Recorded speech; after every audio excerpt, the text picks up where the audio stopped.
Hello, everyone. Welcome to our next fabulous Teal Talk Tuesday, where we have another amazing community partner guest with us today. And so I'm going to dive right in and let actually our guest take over here. But Wendy, please tell us a little bit about your role at the Turning Point and the services that y'all provide. Sure. Thank you, Jessica, and thank you, Casey. Again, it's good to see you. And I'm very honored to have been asked to speak to y'all. So my name is Wendy Hanna, and I'm the Executive Director of the Turning Point, and we're the Rape Crisis Center that serves all of Collin County. And I have been there since October of 2014. So I'm going on my 7th year. It seems like, God, it sounds like forever ago. Yeah.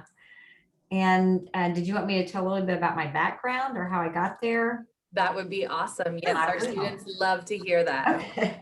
Well, it's a long story. I was a social worker back in the day, long way back in the day, 30 something years ago. And I was a hospital social worker at Medical City Dallas and Presby, actually in Presby Plano, way back in the day. And I took a job as case management, what is now a defunct Dallas Rehab Institute, as a premier spinal cord and head injury rehab, and as case manager there. And they had a marketing position, and I had 2 small children, and it paid a lot of money. And they asked if I would try it, and I thought, well, I'll try it for a little while, and I hated it.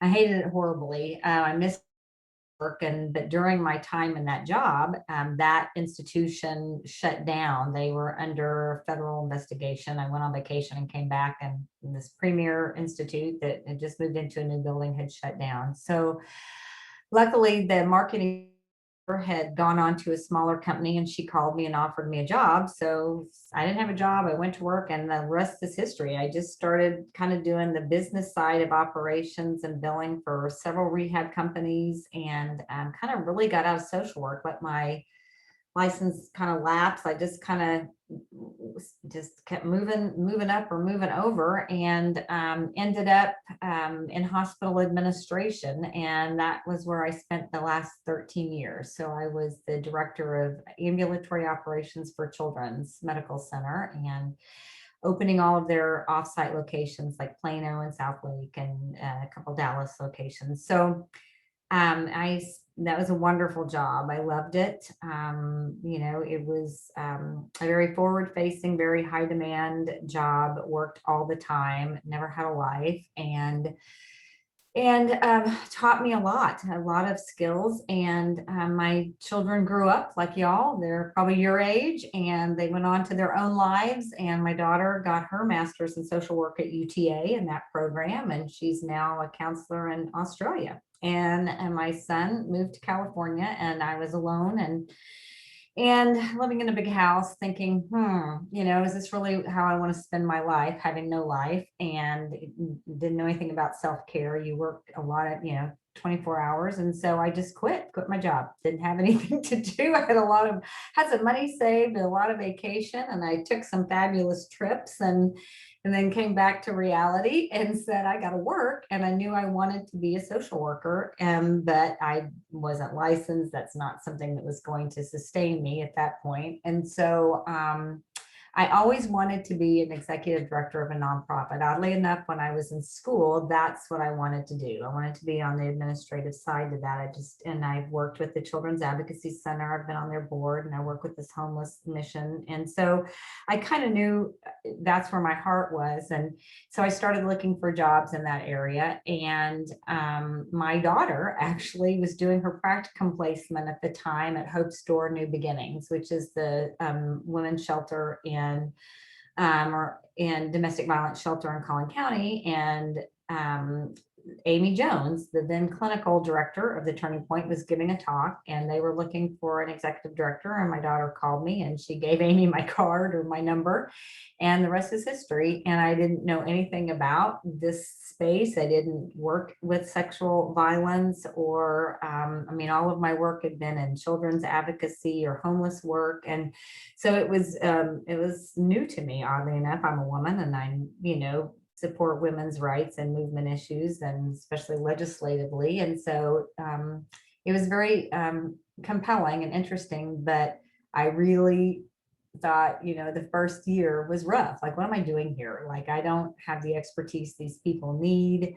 I don't, I mean, I didn't even really, to be totally honest, knew if that's where my passion was. But I have to tell you, I just started taking a lot of cases. I just took a lot of call. I went out on call. I mean, a lot, more than I could count, thinking I'm not going to be able to serve this population and these survivors and the staff if I can't walk the walk, and if I don't know that I can do this. And so, I mean, I have story of a million cases, but you do that for even a short period of time. And if you don't get a passion for this work, if it doesn't move you to do something, especially legislatively, just some of the injustice you see, then I don't know what will. And so it just grew and rapidly. I mean, I would think for 18 months, I thought, I don't think this is the place for me. And after, after that, I knew then there wasn't anything else I should be doing. It was just meant to be. It was meant to be. And so, I've had a lot of great mentors that have helped me and that have helped me stay connected. But honestly, I'm at a place where I can't imagine not doing anything else. Yeah. I appreciate like your transparency Yeah. so much. I mean, that was so great to hear. Like, I was like wanting to be like, yes, go Wendy. Like, you're like, I quit my Yeah. I was traveling the Well, world. I'm my like, parents thought I was you. crazy. My kids thought I was crazy, but it was the best, probably 4 months. It gives you perspective. Not everybody can do that. And my bank account took a hit for it that I probably could use now, but it was invaluable. And it really made me look at my life and see what I was doing and gave me this opportunity. Yeah, absolutely. Wendy, what would you feel like your biggest, kind of transition was coming from working with homeless, folks, with children, with youth, and then coming, on this side, which I appreciate you so much saying like, how am I going to lead my staff, support my staff, unless I'm on the ground doing the work? But what was like that biggest transition from you coming or for you coming from those worlds then over to the world of sexual violence? Honestly, I think in full transparency, it was just not knowing enough about any of it. I had felt so confident in my skills as a manager and even as a social worker working with those other agencies, and was kind of maybe frankly like full of myself. Oh, I can do this. I've run a $17 million budget and 180 staff and blah blah blah. And it was very humbling because I worked for a hospital where your guiding principle is your mission. Making life better for children. That's what we did, but when you get so far up that you're just pushing paper a lot and you kind of forget that in the day-to-day operations, but you can't in this work. I mean, you just can't. It's in your face every day. You know what I mean? It's no matter how much operational work I do or administrative work I do, even we have a clinic now. And so you see survivors every day. They come in for counseling. They come to get an exam. You're not removed from your mission. And that's kind of really what I needed. But Casey can appreciate this. I've never even heard primary prevention education. I was like, what the heck does that mean? So, it was embarrassing, quite honestly. I had young people, my daughter's age, that were much more educated, well adept, knew what they were talking about. And they certainly didn't want to train, their boss. I'm not saying they weren't gracious and they didn't, but that's tough, right? You don't want to, you're working hard and you got to train your boss. And so I really had to dig down, and I didn't know what trauma-informed care was. I didn't know anything. And so it was a lot of educating, like late nights by myself, trolling the internet, reaching out to people, asking a lot of questions. And and I think the biggest shock to me was Amy Jones was the clinical director who has been in this work forever. She was a counselor, and now she is the executive director or CEO at Darcy. We were friends, we were neighbors, unbeknownst to me. We lived across the street from each other. We became really good friends, and she left me after 3 months, and I was like, what? And so, she went to Genesis for a big promotion, but she has always been there, and I could ask stupid questions and not feel stupid. She always made me, just with a lot of humor, I was able to be vulnerable and ignorant around her. And you have to have someone like that, because you can't, your staff doesn't want to know that you don't know. I don't even know what, and you're sitting there and they're talking to me about risk factors and protective factors. I'm like, I have no idea what that means. And so it was a lot of reading, a lot of late nights when everyone was gone, reading other agencies' websites, Googling stuff, and going on cases, because, attending to victims of rape is not all we do. That's the advocacy piece. And I have become passionate about the education and the legislative side of it, because I'm tired of helping victims after the fact. I'm tired of it for them, not for me, right? It's just like, the cycle has to stop.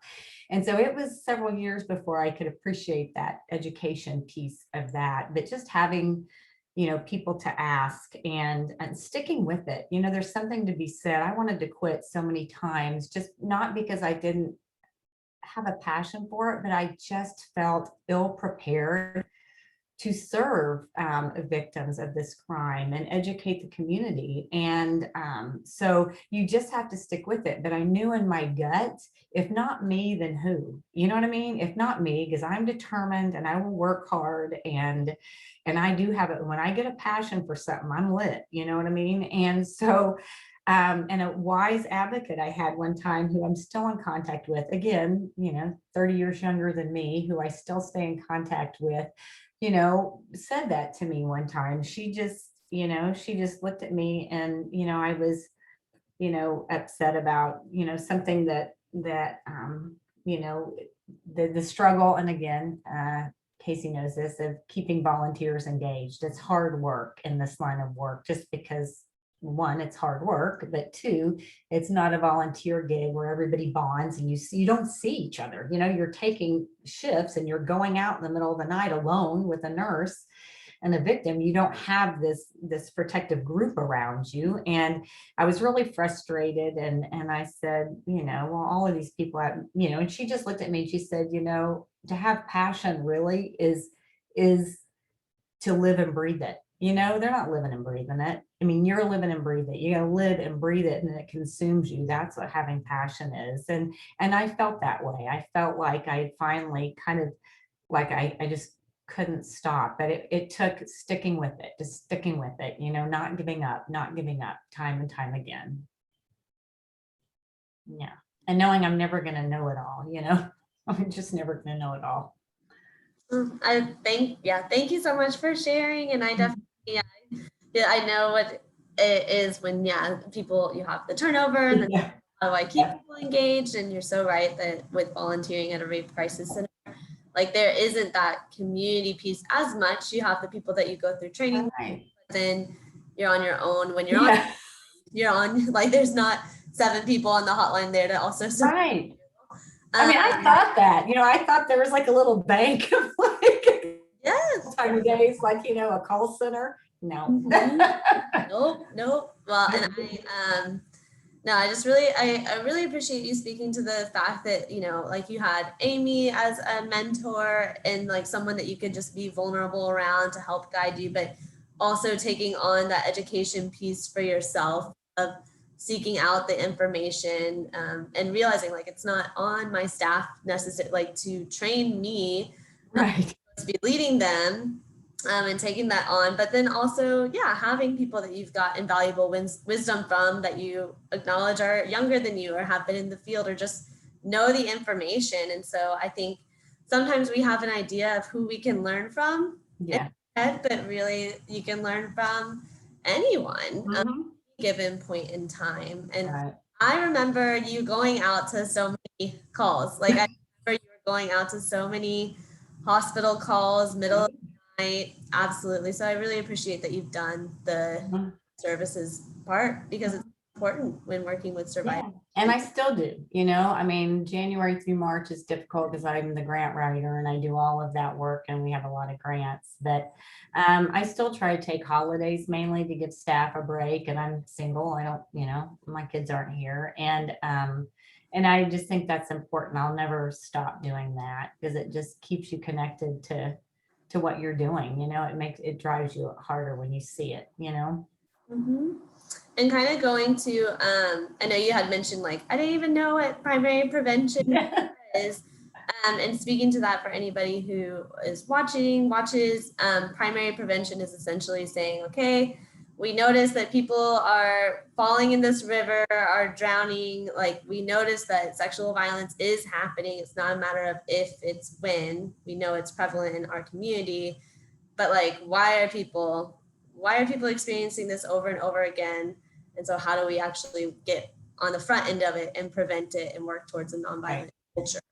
Right. And so with that kind of, I'm curious with primary prevention, what was like your biggest maybe educational piece that you learned that you were like, wow, like about rape culture, the history of it, like kind of really popped out to you at first? Mhm. Well, I think we've all known, I don't know that I even knew the term rape culture, but I certainly, it makes sense, right? And just all the messaging, the media messaging that we get and that kids get, and how women are portrayed and how violence is portrayed in media and videos and music, and how it's just accepted that, you know, that how rape is almost accepted in society as a product of something the victim did or the survivor did, man or woman. You know, it's always been that way. And I think the biggest thing is learning that it is considered a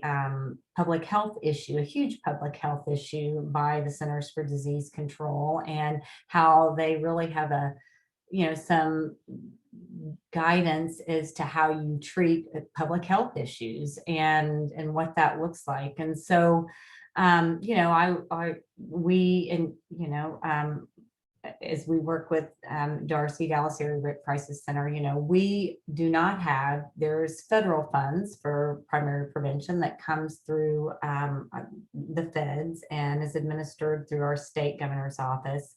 And we don't have that grant this year. It was funding our entire program. And, you know, I couldn't get ahead of it. I just didn't see a way to work within the confines of the requirements of that grant and really deliver a program that I thought would reach society. You know, all these, you know, we were in schools all over the place, running our poor educators ragged, seeing tens of thousands of fifth and sixth and seventh graders every year, literally 15,000 for what? For nothing. Nothing's changing. You know, it's like mass education. That's not how you have a entire societal shift in the way you think or approach a problem. And everybody agreed. It's not like I had this miracle idea, like Wendy walked into the picture and thought, well, this isn't working. I mean, everybody struggles with that, right? But, you know, I knew, as you know, as long as we had that funding, we would be in that cycle, in my opinion, because rape crisis centers, in my experience, and I have a connection with a lot of them nationally, just don't bring in the money and this financial private support right now that other types of work does and nonprofit work does. And so I applied for several private grants to fund education and didn't get them for reasons of, well, this is really about this, you know, recidivism rate, or it's really about graduation rates. It's really about this or that, and which are very important. But our community still doesn't see educating, you know, our children and teenagers and college students about rape culture and about what leads to violence, you know, how it's a continuum, how it can start with bullying and go from bullying to harassment and harassment to rape very quickly. And that's just not something, you know, that is in their worldview. So you know, we did apply for the grant. I'm not going to say I just said we're not going to get the grant. We did, but I knew the program we put together was not one, it wasn't well. I was in between directors at that point, and I just didn't that we gave it a shot. So I've written my own, and we're trying to find a curriculum, but I think, you know, just the biggest challenge is not really, you know, I used to think, you know, we need to get to the kids early, right? We need to get to them earlier than 5th and 6th grade. They've already learned these behaviors, but really what I think, the more I look at it and read about it, you know, yes, that's true, but they're going back into an environment where their mentors or their people that they look up to, their parents or coaches or whatever, you know, they're still in the whole rape culture mentality. They still use off-sided jokes about women and objectify women, and especially gay people that are, you know, are raped, and that's even a more horrible, you know, reflection of. And so, you know, you can educate these young kids all you want, but they're going right back to where, you know. And so I don't know, I kind of turned it around and said, yeah, you have to do both, but we had no luck getting into parents and coaching groups and whatever. And so, but I think that there is an opportunity in that space of, you know, high school age up through college age, you know, especially now with the politics that we're facing, what's happening with Me Too and It's On Us and all of these movements, you know, I think that's the passionate group, you know, that age range that really can make a difference, and trying to target them because they're going to be bringing up their kids, you know, and I think learning how, you know, little they know about rape culture and you know, those risk factors that lead to it and how to address those risk factors is kind of where to go. It's just maddening to me, though. It's just so maddening that you can still have a conversation with an adult that still uses offhanded, you know, colorful, horrible language, whether it's about racism or ageism or sexism. It's just, I don't know how you can walk this planet right now in the face of everything we've seen, especially over the past couple of years, and still think it's okay, you know. And just by doing that, that allows rape culture to exist. You may not be an offender, you may not even think in those terms, but when you talk in those terms, even if it's jesting, or you don't intercede when you see it happening, it's what keeps it going, you know. And that's the education I think that needs to happen too. So many feels. I feel like, you know, especially when we're in this work, right? Like me and Casey, I am so fortunate to have a colleague like Casey, but processing that we're continuously doing that can feel exhausting to show up every day, support staff, support ourselves, support our victims and survivors, and knowing sometimes it feels like the task is so big. And I know me and Casey, we're on a college campus of 50 some students, and how do we talk about bystander intervention? How do we consent, healthy relationships, rape culture, like all because they don't want to hear about it, right? They don't want to hear about it. They just do not. Right. I know. Yeah, and I appreciate that community piece so much. I teach an intimate partner violence course here for work. I'm social work too. And I was telling them, you know, a couple of my students wanting to be school social workers, and I said, y'all, we talk about that community piece, and we have to have community buy-in to create any type of change. And I said, when we're educating those students, don't forget about those parents. Those have to be brought into the classrooms. They have to be brought to you got to send at least one guardian, you know, from home. You know, you can't really mandate. Right. But if we could, you know, we can only think about, because like you said, we can talk to them all day, but if they go back to a home where even that language is being used, or violence is happening, everything we just taught that it's child out the door. Especially when they're in survival mode. Absolutely. You know, because now it's safety and survival at that point for themselves. I appreciate that so much. Wendy, you had commented a little bit through your conversations earlier, or your answers earlier, about mentorship. And that kind of comes full circle for us when we're thinking about being here for the long run, taking care of ourselves. Who are mentors for you that are essentially taking care of Wendy, that you're leaning on too for support and guidance? You know, one thing I would recommend that has done a world of good for me is I attended and I'm not a conference attender. You know, I have a very my attention span for those things wanes a lot. Although I like education, I'm kind of an educate myself person. But I went to the national convention, National Sexual Assault Convention, Sexual Violence Convention, gosh, years ago, probably my second year. I always thought it was a waste of money, but I made some would have been, you know, well, lifelong since I've been here, so connections. And and so two of the mentors who I have leaned on, who I call on, are Gina Scarmella, who is the executive director at Boston Area Rape Crisis Center, and she's been there 25 years, and she was a social worker.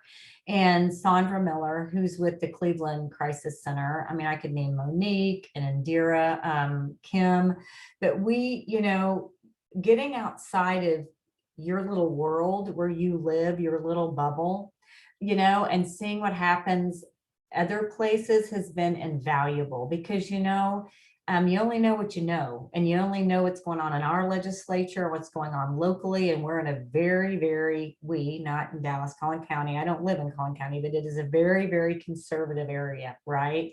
And so hearing what's happening in Boston and the East Coast and Denver and those areas has been the best education for me. But it's also been given me people that are removed, that are objective, right? That I can talk to. We literally talk. I was just looking, every 2 weeks we have a Zoom call. Actually, that's been the blessing that came out of this. You know, we would email each other all the time and ask for this or that, and we'd see each other at the national convention. We always have a meeting of what's called meeting of the RCCCs, which is the Independent Rape Crisis Centers, because so many of them now are dual agencies with DV, which there's nothing wrong with, but as a free standalone, there's very few of us left anymore because of funding. It's easier to get funding.